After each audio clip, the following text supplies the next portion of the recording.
ईशान ने फोन देखा और खुद से बुदबुदाया, इतनी रात को एक सर्वेंट की बेटी की जानकारी। उसके माथे पर पसीना आ गया।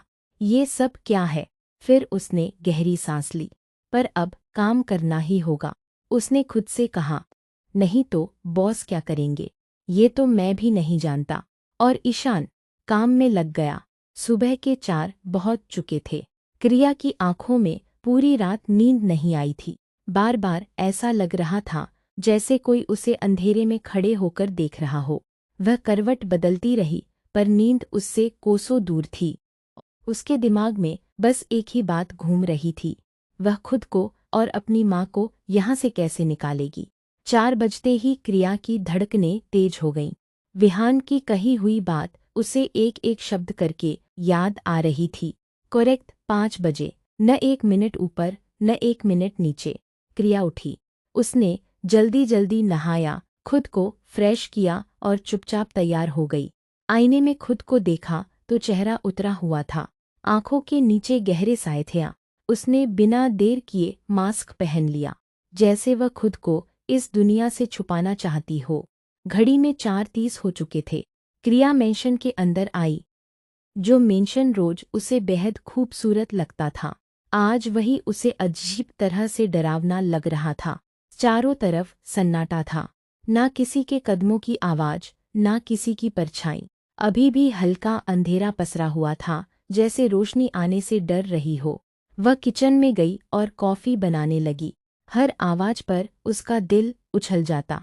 उसे डर था कि अगर कोई आ गया और पूछ बैठा, तुम यहाँ क्या कर रही हो, तो वह क्या जवाब देगी।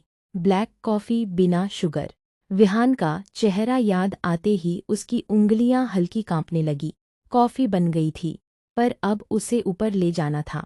समय बहुत कम बचा था। न जाना भी मुमकिन नहीं था। अगर वह नहीं गई तो विहान क्या करेगा, यह सोचकर ही क्रिया का दिल बैठने लगता। वह डरते डरते सीढ़ियां चढ़ने लगी। 3 फ्लोर तो किसी तरह पार कर लिए, पर जैसे ही चौथे फ्लोर पर कदम रखने का वक्त आया, उसके पांव वहीं जम गए। दिल इतनी तेज धड़क रहा था कि उसे अपने कानों में आवाज सुनाई दे रही थी। चौथा फ्लोर। वहां की हवा ही अलग थी, अजीब सा सन्नाटा, भारी और ठंडा, जैसे वो जगह खुद ही चेतावनी दे रही हो।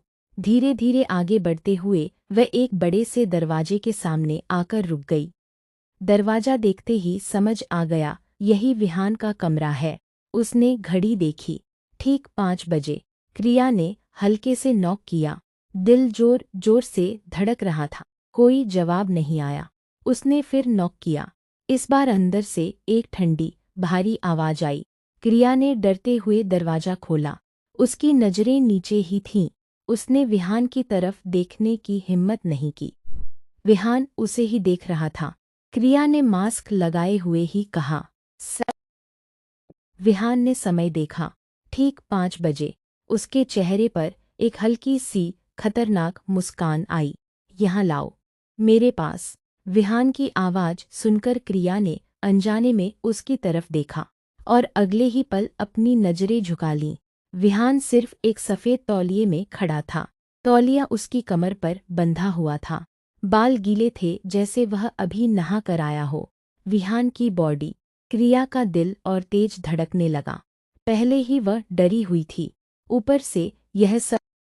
विहान ने जब देखा कि क्रिया अपनी जगह से हिल नहीं रही, तो उसने सख्त आवाज में कहा, मुझे अपनी बात दोहराना पसंद नहीं, एक बार में सुनाई नहीं देता क्या? यह सुनते ही क्रिया और घबरा गई।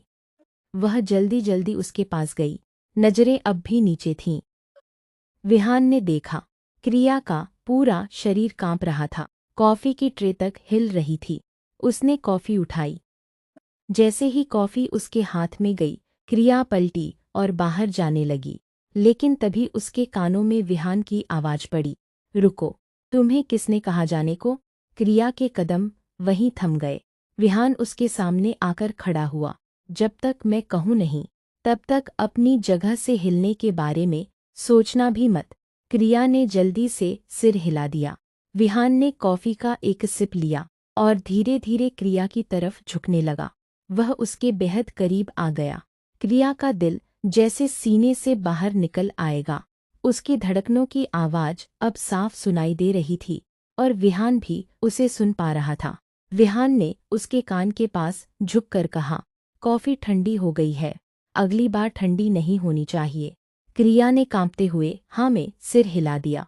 Now you go. क्रिया ने बिना उसकी तरफ देखे लगभग भागते हुए कमरा छोड़ दिया।